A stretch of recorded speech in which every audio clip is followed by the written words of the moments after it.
పిల్లలకి, పెద్దలకి అందరికీ విజ్ఞాన వినోదాన్ని అందించే చందమామ కథలకి స్వాగతం. ఈరోజు 23, 24, 25 కథల్ని విందాం. ముందుగా 23వ కథని విందాం. కథ పేరు కొత్త అల్లుడి బాధ్యత. ఇక కథలోకి వెళ్తే రంగరాజుది పెద్ద కుటుంబం. 10 మంది పిల్లలు. పెద్దవాళ్ళు 6 ఆడపిల్లలే. అయితే రంగరాజు 100 ఎకరాల మాగాణి భూమి గల సంపన్నుడు. అందుచేత అతని కుటుంబానికి వైభోగంగా జరిగిపోతున్నది. పెద్ద కూతురికి పెళ్లి చేశాక రంగరాజు దీర్ఘవ్యాధితో మంచాన పడ్డాడు. అందుచేత ఆయన తన పెద్ద అల్లుడిని తన ఇంటినే ఉండి ఇంటి బాధ్యత వహించమని కోరాడు. పెద్ద అల్లుడు రాజయ్య పెద్ద దివాణానికి పెత్తనం దొరికింది కదా అని ఒప్పుకున్నాడు. అతను మంచి వ్యవహార దక్షత గల వాడవడానికి సందేహం లేదు. మామగారి వ్యవహారాలు అకలింపు చేసుకోవడానికి అతనికి ఎంతో కాలం పట్టలేదు. రంగరాజు పొలాలను, పశువులను చూసే నౌకర్లు 30 మంది దాకా ఉన్నారు. రాజయ్య గారే గాది కింద పందికొక్కులా మామగారి ద్రవ్యాన్ని తాను వీలైనంత వెనక వేసుకోసాగాడు. అందుకోసం మామగారి కుటుంబం పొదుపు అవలంబించేలాగా చేశాడు. ఏడాదికి 3 సార్లే కొత్త బట్టలు, వారానికి ఒక్కసారే పిండి వంటలు. అతను తన మరదళ్ళు నలుగురికి పెళ్ళిళ్ళు చేసేటప్పుడు తన తోడల్లోళ్ళు తన చెప్పు చేతల్లో ఉండేవాళ్లగా చూసి మరీ పెళ్లి చేశాడు. అతని వ్యవహారాల్లో జోక్యం కలగజేసుకోకుండా ఉంటే అతను తమకు సుఖంగా జరుగుబాటు అయ్యేలాగా చూస్తాడని వాళ్ళు గ్రహించి అతని పెత్తనం నిరాఘాటంగా సాగనిచ్చారు. ఇలా ఉండగా రంగరాజు 6వ కూతురు పెళ్లి రాజయ్య ఇష్టప్రకారం జరగలేదు. ఆ పిల్ల వీర్రాజు అనే యువకుడిని ప్రేమించి అతన్ని తప్ప పెళ్లాడనంది. ఆ ఇద్దరికీ పెళ్లి అయింది. దానితో రాజయ్యకు చిక్కులు ఆరంభమయ్యాయి. వీర్రాజు వయసుకు చిన్నవాడైనా మంచి తెలివితేటలు గలవాడు. అతను రాజయ్య ప్రతి చర్యను ఎక్కదీసి ప్రశ్నించసాగాడు. ఇందువల్ల రాజయ్య పెత్తనానికి అడుగడుగునా ప్రతిబంధకాలేర్పడ్డాయి. ప్రమాదాన్ని గ్రహించి అతను తన మామగారితో, చూస్తున్నారు కదా, ఇటీవల మనకు డబ్బు ఇబ్బంది ఎక్కువగా ఉంటున్నది. కారణం మరేమీ లేదు. ఇంటా బయట కూడా క్రమశిక్షణ తగ్గిపోయింది. నేను ఇంటికి అల్లుణ్ణి గాని ఆస్తికి వారసుణ్ణి కాను కదా, అందుకని నా మాట ఎవ్వరూ వినడం లేదు అని అన్నాడు. ఆ మాటకు రంగరాజు నొచ్చుకొని, అయితే ఏం చేయాలి అని అడిగాడు. మీకు నా మీద నమ్మకం ఉంటే మీ పెద్ద అబ్బాయికి కాస్త వ్యవహార జ్ఞానం అబ్బేదాకా ఆస్తిని కాపాడడానికి సర్వహక్కులు నాకిచ్చినట్టు ప్రకటించండి అన్నాడు రాజయ్య. ఆ ప్రకారమే రంగరాజు ఇంటిల్లిపాదిని, పనివాళ్లను పిలిచి రాజయ్య ఏం చెప్పినా అది తాను చెప్పినట్టేనని, అతని మీద ఎవరూ ఫిర్యాదు చేసినా తాను వినబోవడం లేదని చెప్పేశాడు. ఇంక రాజయ్య విజృంభించి మామగారి సొత్తును మరింత చురుగ్గా కొల్లగొట్టసాగాడు. అందరికన్నా ఎక్కువ ప్రతిబంధకంగా ఉన్న వీర్రాజు మీద దొంగతనం ఆరోపణ చేసి న్యాయాధికారులకు అప్పగించి నిర్బంధంలో పెట్టించాడు. వ్యవహారం ఇలా ముదిరినాక రంగరాజు ఆక్షేపణ తెలిపితే ఆయనకు మతి చలించిందని రాజయ్య ప్రచారం చేశాడు. అతనికి ఇక అడ్డు లేదు. అతను తన సొంత ఊళ్ళో బహిరంగంగానే పెద్ద మేడ కట్టుకోసాగాడు. అయితే వీర్రాజు మీద దొంగతనం ఆరోపణ నిలవలేదు. అతన్ని అధికారులు నిర్బంధం నుంచి విడిచిపెట్టారు. అతను పరిస్థితులన్నీ తెలుసుకుని న్యాయాధికారితో రాజయ్య దుర్మార్గాలన్నీ చెప్పి తన మామగారికి పిచ్చి ఎక్కిందని, గదిలో బంధించి ఉంచాడని వైద్యుల చేత పరీక్ష చేయించమని కోరాడు. వైద్యులు రంగరాజుని పరీక్షించి ఆయనకు ఎలాంటి పిచ్చి లేదని చెప్పారు. రంగరాజు తన పెద్ద అల్లుడికి లోగడ ఇచ్చిన పెత్తనం రద్దు చేసి దాన్ని వీర్రాజుకు అప్పగించారు. కొన్ని నెలలు గడిచాయి. రాజయ్య అసలు స్వరూపం బయటపెట్టడం తప్ప వీర్రాజు మరేమీ సాధించలేదు. పనివాళ్లలో చురుకు లేదు. రాజయ్య కొందరు పనివాళ్లకు కూడగట్టుకునేందుకు వారికి సోమరితనం మప్పాడు. దానివల్ల ఇతరులకు కూడా పనిలో శ్రద్ధ పోయింది. తమ శ్రమ ఫలితం గురించి వాళ్ళు గర్వించడం మానేశారు. పశు సంపద కూడా అస్తవ్యస్తంగా ఉన్నది. వీర్రాజు ఈ పరిస్థితిని కొంచెం కూడా మార్చలేకపోయాడు. అతడు తన అసక్తతను గురించి ఒకసారి రంగరాజుతో మాట్లాడాడు. రంగరాజు నవ్వి, రాజయ్య దుర్మార్గుడైనంత మాత్రాన సమర్థుడు కాకపోలేదు. అతను స్వార్థం అతని సామర్థ్యాన్ని దెబ్బతీసింది. అతని తప్పులు ఎంచడం మానేసి ఖర్చుకు తగ్గట్టుగా ఆదాయాన్ని పెంచే మార్గం చూడు. కొత్త అల్లుడువైనా నీ బాధ్యత అదే అన్నాడు. దానితో వీర్రాజు రాజయ్య విషయం మరిచిపోయి రంగరాజు ఆస్తిని సక్రమమైన మార్గంలో పెట్టి 2 ఏళ్లలో పూర్వపు ఐశ్వర్యాన్ని, వైభోగాన్ని తిరిగి నెలకొల్పాడు. కొత్త అల్లుడి బాధ్యత అనే కథ ఇక్కడితో సమాప్తం. ఇప్పుడు 24వ కథని విందాం. కథ పేరు సారంగుడి వైరాగ్యం. ఇక కథలోకి వెళ్తే సుదర్భ దేశంలో అన్ని రకాల దురాచారాలు ఉండేవి. అంటరానితనం ఉండేది. పంచములను ఊరికి దూరంగా ఉంచేవాళ్ళు. ఆడపిల్లలకు కట్నాలు పోస్తే గాని పెళ్ళిళ్ళు అయ్యేవి కావు. అధికారులు లంచాలు మరిగారు. ఉన్నవాళ్ళు లేనివాళ్ళు కూడా తాగుడు మరిగి డబ్బు తగలేసుకుని ఆరోగ్యాన్ని కూడా కోల్పోయేవారు. సుదర్భ దేశంలో సారంగుడనే మహాత్ముడు ఉండేవాడు. దేశంలో దురాచారాలు పోగొట్టాలంటే ప్రజల్లో హెచ్చుగా ఉన్న నిరక్షరాస్యత నిర్మూలించాలని తీర్మానించుకుని దురాచారాల నిర్మూలనకు పెద్ద ఎత్తున ఉద్యమం లేవదీశాడు. తన ఉద్యమాన్ని చాలామంది వ్యతిరేకించినా ఆయన లక్ష్య పెట్టలేదు. యువకులు అధిక సంఖ్యలో ఆయనను బలపరిచారు. రాజు ఆ ఉద్యమాన్ని అణచటానికి యత్నించాడు. సైనికులు కూడా ప్రజలతో చేరిపోయి రాజును పడగొట్టారు. సారంగుడే దేశానికి రాజు కావాలని ప్రజలు ఏకకంఠంగా కోరారు. అయితే సారంగుడికి రాజ్యాకాంక్ష లేదు. అతను తన అనుచరులలో ముఖ్యమైన చరితార్థుడు అనేవాణ్ణి రాజుగా చేసి ప్రజలలో ఎలాంటి దురాచారాలు తల ఎత్తకుండా చూసుకోవాలో చెప్పి తపస్సు చేసుకుంటానని అడవులకు వెళ్ళిపోయాడు. ఆయన అడవులలో ఆశ్రయం కల్పించుకొని 15 ఏళ్లు గడిపినాక సుదర్భ దేశం ఇప్పుడెలా ఉన్నదో తెలుసుకోవాలని అక్కడికి వెళ్ళాడు. సారంగుడు చరితార్థుడి వద్దకు ఒక శిష్యుణ్ణి పంపి తనకు దేశ పరిస్థితి చూడాలని ఉన్నట్టు కబురు చేశాడు. ఈ కబురు అందగానే చరితార్థుడు ఒక రథం మీద తానే సారంగుణ్ణి చూడవచ్చాడు. సారంగుడు తన ఆశ్రమాన్ని శిష్యులకు అప్పగించి చరితార్థుడి వెంట రథంలో వెళ్ళాడు. సుదర్భ దేశంలో సారంగుడికి గొప్ప స్వాగతం లభించింది. సారంగుడు పర్యటన చేసేటప్పుడు చరితార్థుడు ఆయన వెంట ఉన్నాడు. సారంగుడు కారాగారానికి వెళ్ళి అక్కడ ఉన్న ఖైదీలను చూసి వివరాలు అడిగాడు.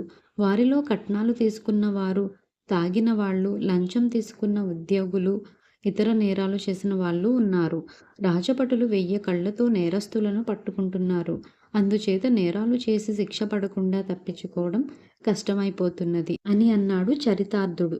వీళ్ళు ఎంతకాలంగా కారాగృహంలో ఉన్నారు అని సారంగుడు అడిగాడు. మీ ఆశయాలను దృష్టిలో పెట్టుకుని శిక్షలు మరీ కఠినంగా ఉండకుండా చూస్తున్నాం. ఇలాంటి నేరాలకు 6 మాసాలు మించి శిక్ష ఉండదు. వీళ్ళు అక్కడికి వచ్చి వారం రోజులు అవుతుందనుకుంటాను అన్నాడు చరితార్థుడు. సారంగుడు ఉలిక్కిపడి ఇక ఇక్కడి నుంచి వెళ్ళిపోదాం అన్నాడు. ఆ తర్వాత ఇద్దరూ ఒక కళ్యాణ భవనంలోకి వెళ్లారు. కులాంతర వివాహాలు చేసుకునే వారికే ఈ భవనంలో సదుపాయాలు ఉంటాయి. వర్ణాంతర వివాహాలను ప్రోత్సహించడానికి ఈ భవనం నిర్మించాం. ఇప్పటికీ ఇందులో 100కు పైగా పెళ్లిళ్లు జరిగాయి. ప్రతి వివాహానికి 1000 వరహాలు బహుమతి ఇస్తుంటాను. 10 రోజుల క్రితమే ఇందులో ఆఖరి పెళ్లి జరిగింది. ఇలా చరితార్థుడు ఉత్సాహంగా ఒకదానికొకటి చెప్పుకుంటూ పోతుంటే సారంగుడు కళ్ళు తుడుచుకున్నాడు. అవి ఆనంద బాష్పాలు కాబోలు అనుకున్నాడు చరితార్థుడు. అక్కడి నుంచి ఇద్దరూ క్రీడాస్థలాలకు వెళ్లారు. అక్కడ ఎందరో ఆడుతున్నారు. మహాత్మా చూసారా, మీరు కోరిన మార్పు ఈ దేశంలో ఎంతో త్వరగా వచ్చిందో అన్నాడు చరితార్థుడు. ఏమిటా మార్పు అని సారంగుడు అడిగాడు. ఇక్కడ ఆడుకునే వారిలో అగ్రవర్ణాలతో పాటు పంచములు కూడా ఉన్నారు అని అన్నాడు చరితార్థుడు. వీరిలో పంచములున్నారని నీకెలా తెలుసు అని సారంగుడు అడిగాడు ఆశ్చర్యపోయి.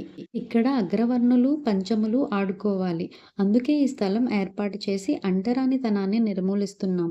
తేడా తెలియటం కోసం అగ్రవర్ణులు నీలం రంగు దుస్తులు, పంచములు పచ్చ దుస్తులు ధరించి కలిసి ఆడుకుంటారు అని అన్నాడు చరితార్థుడు. ఆ మాటలు వింటూనే సారంగుడు కళ్ళు నీళ్లు కమ్మి ఎటు చూసినా ఆయనకు ఏమీ కనబడలేదు.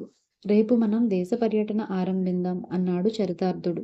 చూసినది చాలు, నాలో పర్యటన చేయాలన్న కోరిక నశించింది. నా తిరుగు ప్రయాణానికి ఏర్పాటు చేయి అన్నాడు సారంగుడు. అదేమిటి స్వామి అన్నాడు చరితార్థుడు ఆశ్చర్యంగా. దేశంలో పంచములనే మాట వినబడరాదనుకున్నాను. అంటరానితనం ప్రజలకు ఇంకా తెలియటము, వారితో కలిసి తిరగటం ఇంకా గొప్పగా భావించబడటము జరుగుతున్నది. వర్ణాంతర వివాహాలకు ప్రభుత్వం బహుమతులిస్తుందంటే ప్రజలు అలాంటి వివాహాలను ఇంకా ప్రారంభించలేదన్నమాట. కట్నాలు, తాగుడు, లంచగొండితనం ప్రజల్లో ఇంకా పోలేదు. అందుచేత వారికి శిక్షలు పడుతున్నాయి. రాజువైన నువ్వు ఈ మాత్రం గ్రహించక ఏదో సాధించాననుకుని గర్వపడుతున్నావు. దురాచారాలు చట్టాలతో పోవు.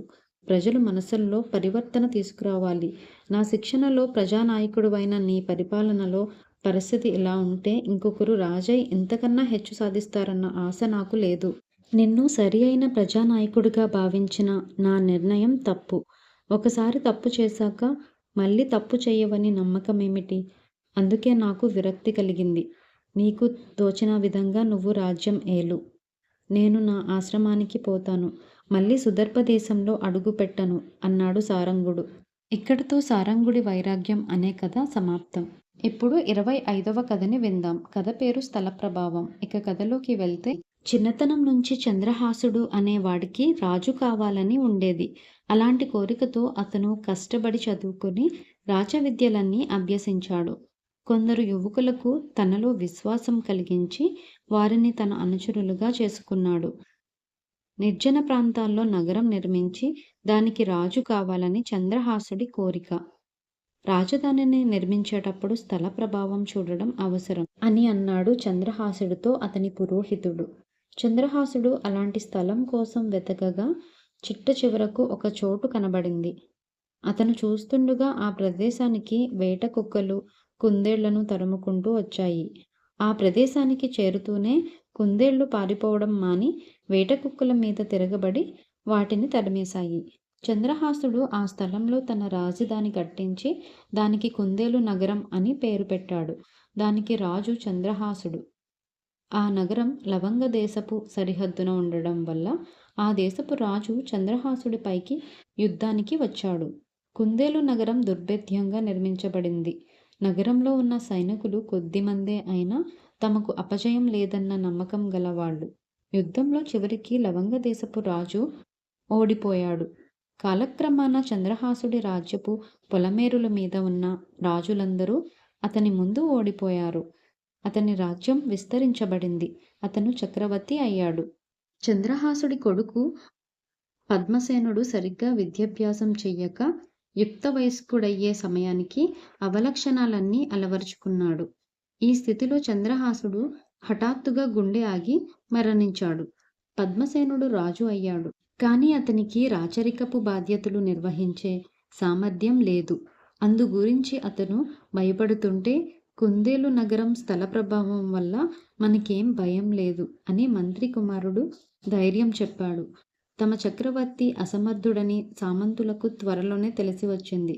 లవంగ దేశపు సామంతుడు పెద్ద సేనతో కుందేలు నగరం మీదికి దండెత్తుకుని వచ్చాడు. అప్పుడు జరిగిన యుద్ధంలో పద్మసేనుడు చిత్తుగా ఓడిపోయి మంత్రి కుమారుడితో కలిసి రహస్యంగా అడవుల్లోకి పారిపోయాడు. స్థల ప్రభావం వల్ల రాజ్యం సంపాదించి నా తండ్రి చక్రవర్తి కాగలిగాడు. కుందేళ్ల చేత వేట కుక్కలను తరిమి కొట్టించిన స్థల ప్రభావం నన్ను ఏమాత్రం కాపాడలేకపోయింది. నేను కుందేళ్లు కన్నా అసమర్థుణ్ణి అని అతను విచారించాడు. అతనికి ఉపశమనం కలిగించే ఉద్దేశంతో మంత్రి కొడుకు, విచారించకండి ప్రభు, మీరు ఓడిపోవడానికి కారణం స్థల ప్రభావమే కానీ మీ అసమర్థత కాదు. అక్కడిదాకా కుందేళ్లను తరుముకుంటూ వచ్చిన వేట కుక్కలు అక్కడికి రాగానే తిరుగుముఖం పట్టావంటే కుందేళ్లకు ధైర్యాన్ని ప్రసాదించిన స్థలమే వేట కుక్కలకు అధైర్యం కలిగించిందన్నమాట. మీరు మహాపరాక్రమశాలి కనుకనే స్థల ప్రభావం మీ ప్రతాపాన్ని నశింపజేసింది. కుందేలు లాంటి లవంగ దేశపు రాజు గెలిచాడు అని అన్నాడు. స్థల ప్రభావం రెండు వైపులా పదునుగల కత్తి అయినప్పుడు దాన్ని నమ్ముకోవడం కన్నా మనుష్యుల శక్తి సామర్థ్యాలనే నమ్ముకోవడం మంచిదని పద్మసేనుడు గ్రహించాడు. ఇక్కడితో స్థల ప్రభావం అనే కథ సమాప్తం. మరికొన్ని మంచి చందమామ కథల కోసం మళ్ళీ కలుద్దాం. ఈ కథపై మీ అభిప్రాయాల్ని కామెంట్స్ ద్వారా తెలియచేయండి. మరిన్ని అద్భుతమైన చందమామ కథల కోసం మన ఛానల్ని సబ్స్క్రైబ్ చేసుకోండి. ధన్యవాదాలు.